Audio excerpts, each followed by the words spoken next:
السلام علیکم۔ ابوالکلام محی الدین احمد آزاد ہند کے پہلے وزیر تعلیم اور قومی رہنما تھے۔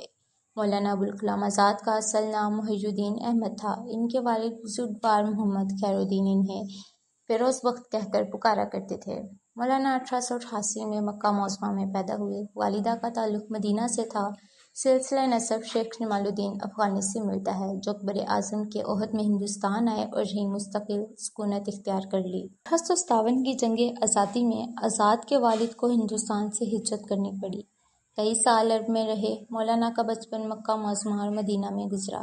ابتدائی تعلیم والد سے حاصل کی، پھر جامعہ ازہر مصر چلے گئے۔ 14 سال کی عمر میں مشرقی علوم کا تمام نصاب مکمل کر لیا تھا۔ مولانا کی ذہنی صلاحیتوں کا اندازہ اس سے ہوتا ہے کہ انہوں نے 15 سال کی عمر میں ماہوار جریدہ لسان الصدق جاری کیا، جس کی مولانا الطاف حسن حالی نے بھی بڑی تعریف کی۔ مولانا بیک وقت عمدہ انشا پرداز، جادو بیان خطیب، بے مثال صحافی اور ایک بہترین مفسر تھے۔ اگرچہ مولانا سیاسی مسلک میں آل انڈیا کانگریس کے ہمنوا تھے، لیکن ان کے دل میں مسلمانوں کا درد ضرور تھا۔ یہی وجہ تھی کہ تقسیم کے بعد جب علی گڑھ مسلم یونیورسٹی کے وقار کو صدمہ پہنچنے کا اندیشہ ہوا تو مولانا آگے بڑھے اور اس کے وقار کو ٹھیس پہنچانے سے بچا لیا۔ مولانا آزاد کو 20ویں صدی کے بہترین اردو مصنفین کی نمایاں فہرست میں سے شمار کیا جاتا ہے۔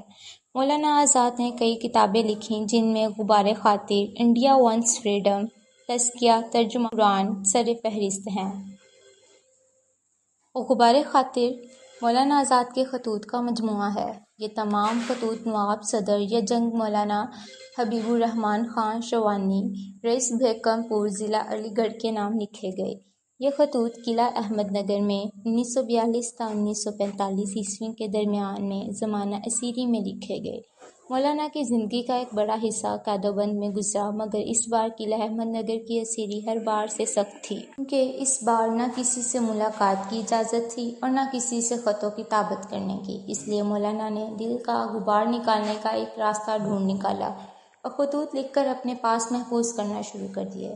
مولانا نے خطوط اسی مناسبت سے ان خطوط غبار خاطر کا نام دیا ہے اور خط غبار من اصل عین غبار خاطر سے اسے تعبیر کیا ہے۔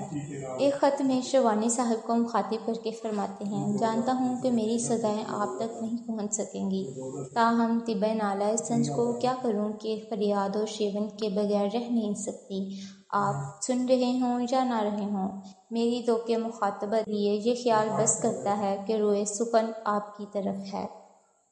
اس کے علاوہ الہلال نامی اردو کا 7 روزہ اخبار جولائی 1912 عیسوی میں کلکتے سے جاری کیا۔ یہ اخبار ٹائپ میں چھپتا تھا اور تصاویر سے مزین ہوتا تھا۔ مصری اور عربی اخبارات سے بھی خبریں ترجمہ کر کے شائع کی جاتی تھیں۔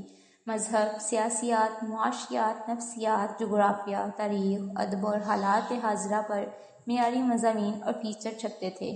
تحریک خلافت اور سول نافرمانی کا زبردست مبلغ و مبعد تھا۔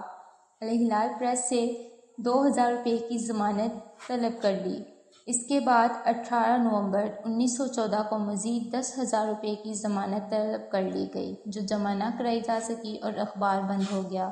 1927 عیسوی میں الہلال پھر نکلا، مگر صرف 6 ماہ کے لیے۔ پہلی جنگ عظیم کے دوران میں ان کی اشاعت 25,000 تک پہنچ گئی تھی۔ اردو زبان کا یہ پہلا باتصویر سیاسی پرچہ تھا جو اپنی اعلیٰ تزئین و ترتیب، ٹھوس مقالوں اور تصاویر کے لحاظ سے صحافتی تکنیک میں انقلاب آفرین تبدیلیاں لایا۔ الہلال کے ذریعے انہوں نے مسلمانوں کے حقوق اور ترقی کے لیے تعلیم کی ضرورت پر بات کی۔ الہلال بہت مقبول ہوا اور بہت سے مسلمانوں کو متاثر کیا۔ انہوں نے اخبار کو اہم مسائل پر بات کرنے اور لوگوں کو اپنے حقوق کے لیے کھڑا ہونے کی ترغیب دینے کے لیے استعمال کیا۔ وہ ایک متحدہ ہندوستان کے تصور پر یقین رکھتے تھے جہاں مسلمانوں کو مساوی مواقع حاصل ہوں۔ ان کی تحریریں متاثر کن تھیں اور بہت سے لوگوں کو مسلمانوں کے بہتر مستقبل کے لیے کام کرنے کی ترغیب دیتی تھیں۔ مولانا ابوالکلام آزاد کی صحافت سے لگن نے مسلمانوں کو بیدار کرنے میں بھرپور مدد کی اور بھارت میں حقوق و ترقی کے لیے ان کی جدوجہد کا اہم حصہ بن گئی۔ آپ نے 1916 عیسوی میں البلاغ کے نام سے ایک اور رسالہ شروع کیا، لیکن مولانا ابوالکلام آزاد کو بنگال سے نکال دیا گیا اور رسالہ بھی بند کر دیا گیا۔ بھارت کی سیاست میں مشہور، معروف اور مقبول ناموں میں سے مولانا آزاد کا نام تھا۔ بھارت کے عظیم لیڈروں میں مولانا کا شمار ہوتا تھا۔ Indian national Congress working committee کے لیڈر کے عہدہ کے ساتھ ساتھ پارٹی کے قومی صدر بھی کئی مرتبہ منتخب ہوئے۔ جیسا کہ مولانا ابوالکلام آزاد ہندوستان کے پہلے وزیر تعلیم تھے۔ ان کی یوم پیدائش 11 نومبر 1988 کی یاد میں ہندوستان میں قومی یوم تعلیم منایا جاتا ہے۔ آپ کی وفات 69 سال کی عمر میں 22 فروری 1958 میں ہوئی۔ آپ کا مزار دلی میں جامع مسجد کے قریب واقع ہے۔ بعد از موت مولانا ابوالکلام آزاد کے نام سے بھارت میں کئی تعلیمی اور سرکاری ادارے منسوب کیے گئے، جن میں Maulana Azad national Urdu university, Maulana Azad national انسٹی ٹیوٹ of technology Bhopal, Maulana Azad medical college new Delhi, Maulana Azad انسٹی ٹیوٹ of dental sciences, Maulana Azad education foundation new Delhi وغیرہ شامل ہیں۔ اور شورش کشمیری مرحوم نے ابوالکلام آزاد کی وفات پر ایک شہرۂ آفاق نظم کہی، جس کے چند اشعار میں پڑھنا چاہوں گی۔ عجب قیامت کا حادثہ ہے کہ اشک ہے آستین نہیں ہے، زمیں کی رونق چلی گئی ہے، افق پہ مہر مبیں نہیں ہے۔ تیری جدائی سے مرنے والے وہ کون ہیں جو حزین نہیں ہے؟ مرگ تیری مرگ ناگہاں کا مجھے ابھی تک یقین نہیں ہے۔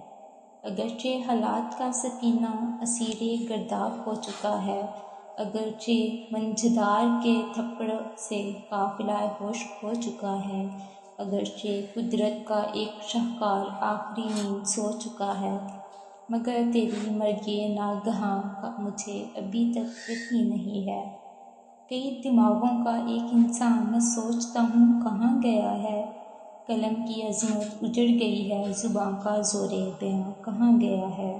دوستو، اب تک کے لیے اتنا ہی، ملتے ہیں اگلی ویڈیو میں، تب تک اپنا خیال رکھیے، اللہ حافظ۔